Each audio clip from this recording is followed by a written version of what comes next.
Cosa ci hanno detto queste prime 3 gare della MotoGP? Tante cose che sono passate per la testa durante le prime 2 gare che poi ad Austin ci hanno dato un quadro abbastanza più chiaro della situazione. Oggi vediamo le difficoltà che sta attraversando la Ducati nei confronti di una Aprilia che sta volando e spaventando i vertici di Borgo Panigale. Prima di andare avanti, se non lo avete ancora fatto, iscrivetevi perché il 73% di voi che guarda i miei video non è ancora iscritto, quindi fatelo, tanto è gratis, non costa nulla, e attivate la campanella delle notifiche che più cresciamo e più i contenuti e la qualità aumenteranno. È l'inizio peggiore degli ultimi anni per la Ducati perché non era mai successo che si ritrovasse senza nessun pilota nelle prime 3 posizioni in campionato in questi ultimi tempi, così come il non aver avuto sul podio nessuno ad Austin, una pista comunque amica per la rossa. Nel dopogara del weekend americano, dove ho analizzato tutto quello che è successo, se non l'avete visto recuperatelo, vi ho anticipato una delle ragioni per cui la Ducati sta faticando finora. Dico una delle ragioni perché è sempre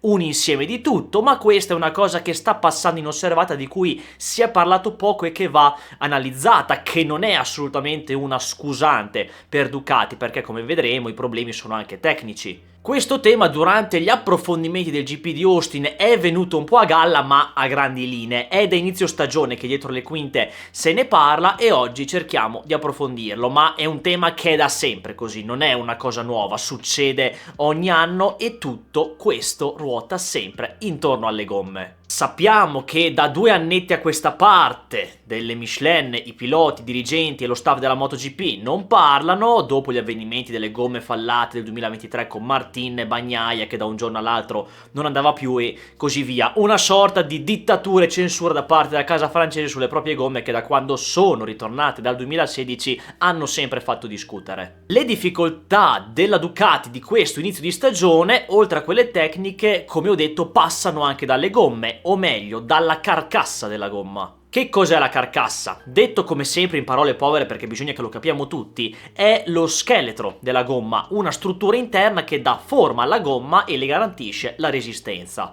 Questa carcassa è formata da degli strati di tessuto come nylon o poliestere oppure da dei fili di acciaio chiamati tele. Senza questa struttura la gomma non riuscirebbe a sostenere il peso della moto, ma anche di qualsiasi veicolo in generale, oltre alla pressione dell'aria e agli eventi che si innescono quando si è alla guida, come l'accelerare, il frenare e altro. Fatta questa breve introduzione su cosa sia la carcassa di una gomma, andiamo a capire cosa è successo in questo inizio di stagione. Per i test della Thailandia di prestagione, fatti una settimana prima dell'inizio del campionato, come sappiamo, la Michelin ha portato una serie di gomme che non erano così efficienti, buone, erano degli scarti, tra virgolette, sicuramente meno performanti di altre. Non è una novità questa, è sempre successo che nei test abbiano portato delle gomme un po' del cazzo, detta così, da bar, delle gomme di scarto, quindi in confronto ai weekend di gara. Perché la Michelin lo fa? Perché ci sono ovviamente degli interessi dietro a smistare tutte le gomme, la Michelin riceve i soldi dai team che comprano le gomme e più ne dai, brutte o buone che siano,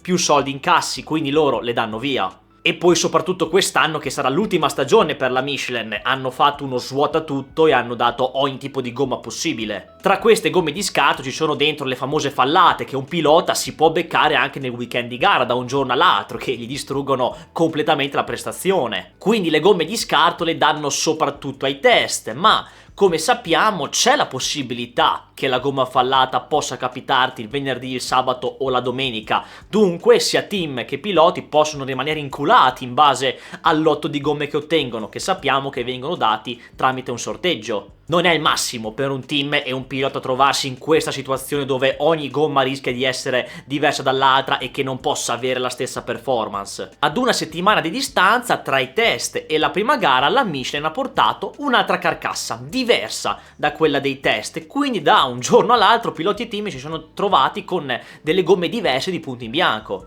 Infatti in Thailandia abbiamo visto che c'era qualcosa che non funzionava con le gomme, perché abbiamo visto dei casi in cui erano molto usurate. Poi c'è stata anche la vicenda di Marquez che ha dato il colpo di grazia alla gomma passando sul cordolo, ma già da qualche curva era iniziato il deterioramento. Sarebbe stato curioso vedere se non avesse forato a che stato si sarebbe trovata la gomma alla fine. Questo caso gomme del loro deterioramento vale per il weekend di gara, ma è ipotizzabile che anche nei test con gomme peggiori costruttori, tra virgolette, possono essere successi vari casi simili. Questa carcassa, che è stata usata in Thailandia e Brasile, ha una struttura rigida, proprio per contrastare comunque il grande caldo che c'è in quei posti, il che rende le gomme più scivolose. Questa conformazione della gomma nelle prime due gare non ha aiutato la Ducati, infatti in ingresso curva e in accelerazione ha faticato. Si diceva che questo tipo di carcassa usato in Thailandia e Brasile sarebbe stato portato anche ad Austin e che un nuovo lotto di gomme con delle carcasse diverse sarebbe stato portato a Jerez. Non è stato così, almeno da quello che so io. Ad Austin è cambiata la carcassa della gomma, al massimo se è cambiata è rimasta un po' simile a quella delle prime due gare. Da Jerez dovrebbe esserci la famosa carcassa diversa, come dicevo prima, dunque vediamo se sarà la stessa di Austin o una nuova. E la Ducati fino a sabato è stata più competitiva rispetto alla domenica, questo perché il venerdì e sabato c'erano temperature più fresche, ed è un fatto. La Ducati ad oggi, con alte temperature, con più giri da fare come quelli della gara, fatica di più, soprattutto in staccata. Per chiudere questo discorso, come ho detto all'inizio, è una fetta della torta dei problemi della Ducati. Le gomme rientrano in queste difficoltà della Desmo 16, ma non è una scusante, perché i problemi ci sono anche dal lato tecnico. E queste gomme non è che solo la Aprilia riesce a farle funzionare, perché la RSGP è andata forte con le gomme di scarto che hanno usato nei test, quelle delle prime due gare che avevano una carcassa più rigida, e ad Austin con un'altra mescola diversa.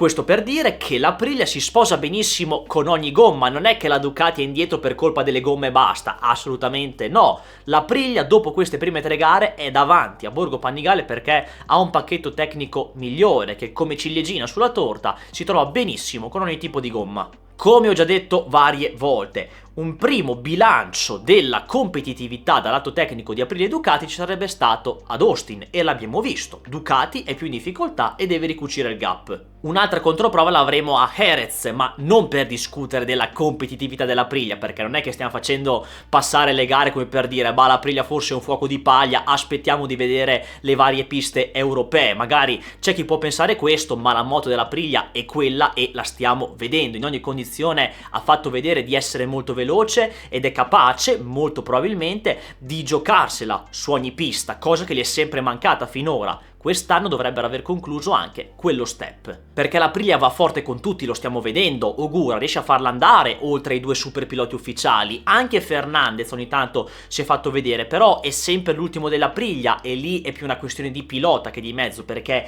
è più indietro. A Jerez io non penso che ci saranno degli stravolgimenti per Aprilia, nel senso che non è che andrà più lenta, anche se cambiano la gomma, la moto è quella e l'Aprilia va forte in maniera. È la Ducati che deve ridurre il distacco, vedremo a Jerez quando cambierà questa carcassa, se poi sarà una diversa, perché non è detto. Io credo che la Ducati debba fare un attimo mente locale, mettersi lì, sistemarsi e dire ok, sono passate queste prime tre gare, è successo questo e quello e ora da Jerez iniziamo a ripartire, a iniziare la vera stagione. Hanno un mese di tempo per portare qualche aggiornamento in più e migliorare. Io fatico a pensare che la Ducati sia così in difficoltà da non avere una moto non competitiva. Al momento è sì, inferiore all'Aprilia, senza dubbio, però oltre alla questione delle gomme c'è anche una questione tecnica, perché se non c'è Marquez, ancora una volta, dopo il 2025, gli altri piloti faticano di più. Ma la differenza rispetto all'anno scorso è che c'è Di Giannantonio che riesce a tirare fuori il potenziale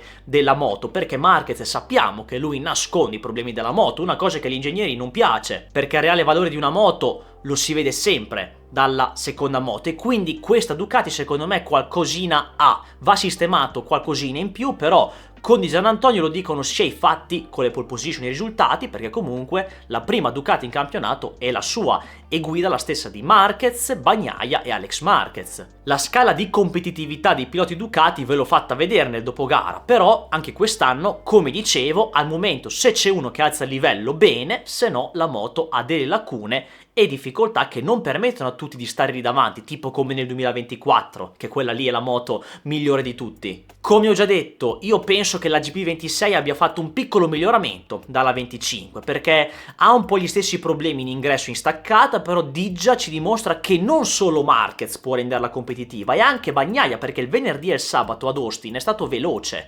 Alex Marquez invece il cambio GP24, GP26, non passando per la 25, al momento lo sta sentendo, perché si vede che non è la stessa moto e qualche differenza c'è, non guida più in maniera tranquilla come l'anno scorso, segno proprio che la GP24 era un mostro che tutti sapevano portare al limite, dove vinceva il più veloce tra di loro. Io faccio anche un'ipotesi, forse c'è anche il caso che la Ducati dopo il 2024 non è che abbia investito così tanto denaro nel sviluppare le moto del 2025 e 2026, perché sì, abbiamo visto qualche aggiornamento ma non così tanto trascendentale, erano più le altre case che dovevano cercare di avvicinarci, infatti l'Aprilia è arrivata. Quindi mi viene da pensare che Ducati magari non abbia così tanto voluto investire sulle moto 2025-2026, risparmiandosi un po', dicendo tanto abbiamo del vantaggio, possiamo vincere comunque, per concentrarsi di più sulla moto del 2027. Questo è il mio pensiero, magari la Ducati ha voluto mettere più risorse per il nuovo regolamento. E questo ce lo potrà dire solamente il futuro, non direttamente il 2027 ma anche il 28 e così via. Marquez è in una situazione più complicata perché può essere il migliore delle Ducati e giocarsela con gli Aprilia e stare davanti ad Acosta, solo che ha questo infortunio che lo limita e non riesce ad esprimersi al 100%. Lo abbiamo visto nel dopogara che una pista come Austin dal punto di vista fisico è stata un trauma, ma anche le prime due gare si vedeva che guidava in una maniera totalmente scomposta, tra virgolette, diversa, con il braccio destro, proprio a causa dei problemi alla spalla. Si pensava che fosse arrivato ai test e di conseguenza alla prima gara in una forma decente, tipo il 90%, dato che ha saltato le ultime gare dell'anno scorso facendo una riabilitazione con del giudizio, e invece delle scorie se le porta ancora dietro. Vediamo come rientrerà Jerez. Questo incide anche sul suo futuro. L'annuncio del rinnovo con Ducati dovrebbe arrivare, ma come sapete vi ho detto che Marquez per me ha un massimo di 3 anni in MotoGP, secondo me anche meno. Ora è entrato di più rispetto a prima, dopo il 2020, nella fase calante della sua carriera che lo proietterà verso il ritiro. Vediamo che tipo di rinnovo sarà con Ducati, perché io penso che lui sia abbastanza esausto e provato dopo tutto questo travaglio che ha avuto dal 2020 fino all'anno scorso con la vittoria del titolo, e da quando ha vinto il titolo si è visto che era già cambiato. Dopo l'ultimo titolo probabilmente Marquez non trova quelle motivazioni extra per stare sempre concentrati in full immersion come faceva prima, perché ora, oltre alle difficoltà con la Ducati, a cui si aggiunge il problema fisico che lo limita, lui dirà oh basta, mi sono rotto il cazzo, dai. Il che lo rende secondo me più frustrato, perché io credo che lui sappia il suo potenziale con la moto e il non arrivarci con questi problemi è ovvio che non lo renda a suo agio. Lo vediamo anche alle interviste che ha una faccia diversa, oppure quando si toglie il casco. Penso che una volta messa a posto la moto dal lato tecnico, con una condizione fisica che non gli dà delle beghe, torna ad essere competitivo, non come il 2025 che domina tutte le gare in lungo e in largo, ma che si giocherà la vittoria, perché come abbiamo visto Aprilia c'è, l'avversario c'è quest'anno, almeno finora. Io credo che nella sua testa abbia sempre in mente di vincere il 10° titolo. Abbiamo parlato di motivazioni, io intendo il fatto che secondo me dopo essersi svuotato dalla vittoria dell'ultimo titolo ha sì la stessa motivazione, però forse qualcosina in meno. Io comunque ho anche questa mia convinzione che se lui dovesse vincere subito il 10° titolo smette. Però è difficile da ipotizzare, non si può dire che se già lo vince quest'anno smette, perché bisogna vedere come rinnova con Ducati, se per un anno, 2